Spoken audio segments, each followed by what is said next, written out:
Today is June the 2nd, 2012, and I'm back here with the Vega. As you can see, the Vega is still in my shop, in my garage.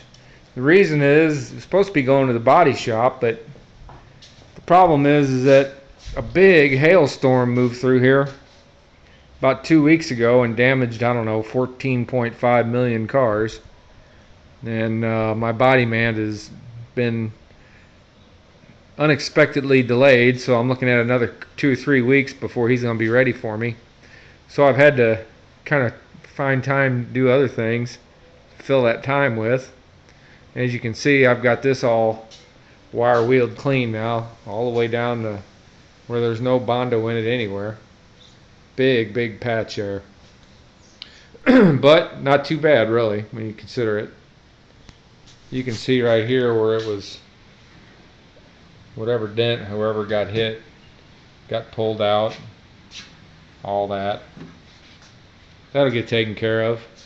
So anyway, I've got a few weeks to deal with things, so I thought, well, I'll get this rear end out, get everything cleaned up, and have this all finished and the rear end put back in the car, the new rear end put in it, before I even send it to the body shop. So that's what I'm doing. I just got finished pulling the rear end and stripping everything back here, and you can see it's all in pretty good shape. There's no major rust issues under here. It was undercoated with something, I don't know if it was factory or what, but it's real thick and it's all over everything, which is good. That's what you want, but it makes it difficult to clean anything. So after studying it some, I think what I'm going to do is just take not a coarse wire wheel, but a fine one or a medium one, and just kind of knock all the dirt off of this. Now where there's rust, I'll take a coarse wire wheel and get the rust off of it, but there's not a lot of that to deal with, so I think I'm just going to knock all the dirt off of this and get some aerosol POR15 rather than brush on, where I can fill, gaps, places where there's no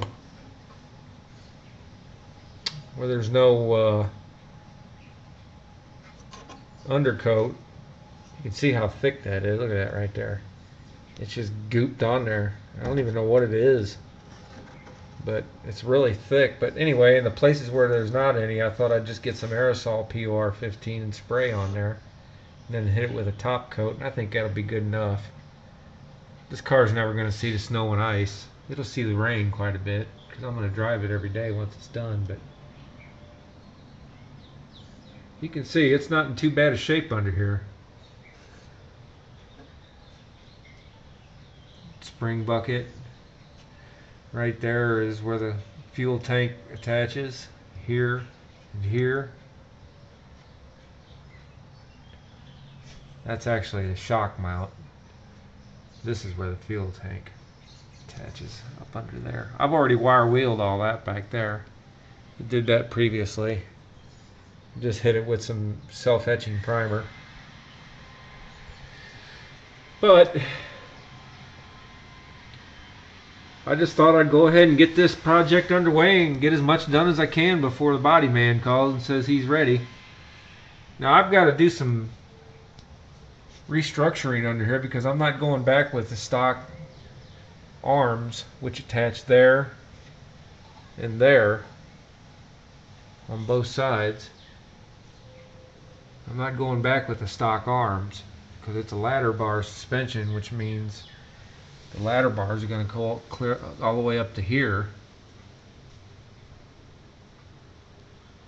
is where they're going to be bolted onto the frame connectors, which go all the way to the front of the car.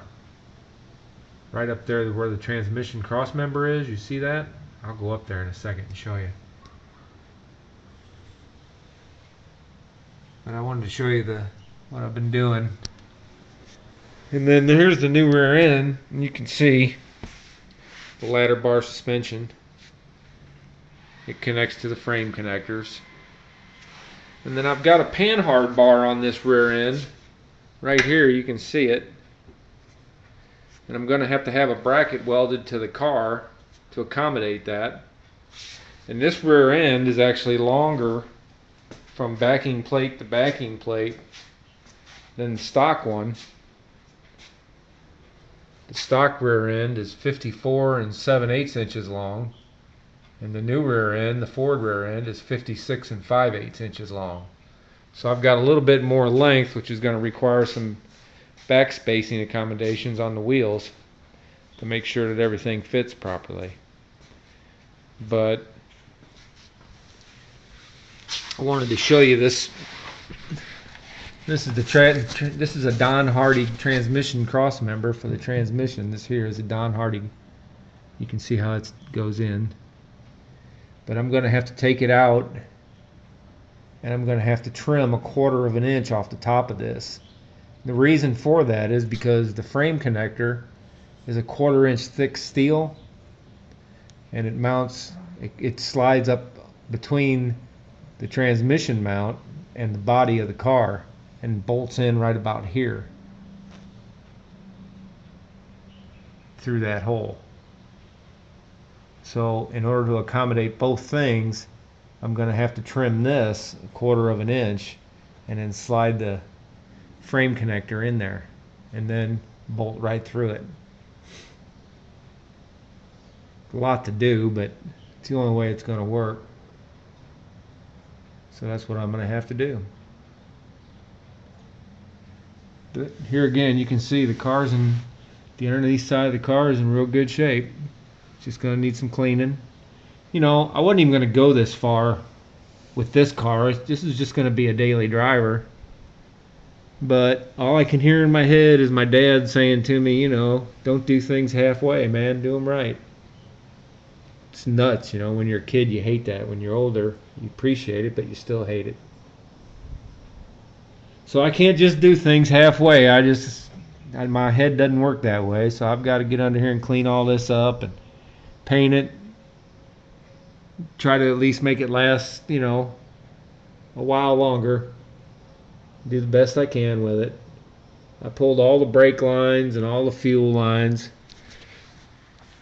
Here's what's left of the fuel line, the steel fuel line, the original one.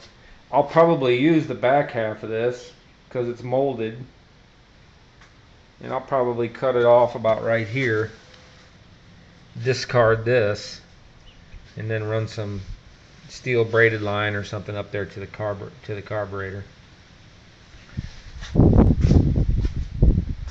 That's that. There's the shocks, the old shocks. Now the rear end, this rear end here is cut. The spring cups are in the right place, so are the shock mounts in the back. So it should bolt right in there. I may have to adjust. I'll have to adjust the front part of it to make it square, but it shouldn't be that big of an issue. If anybody needs some Vega tires and wheels, there they are.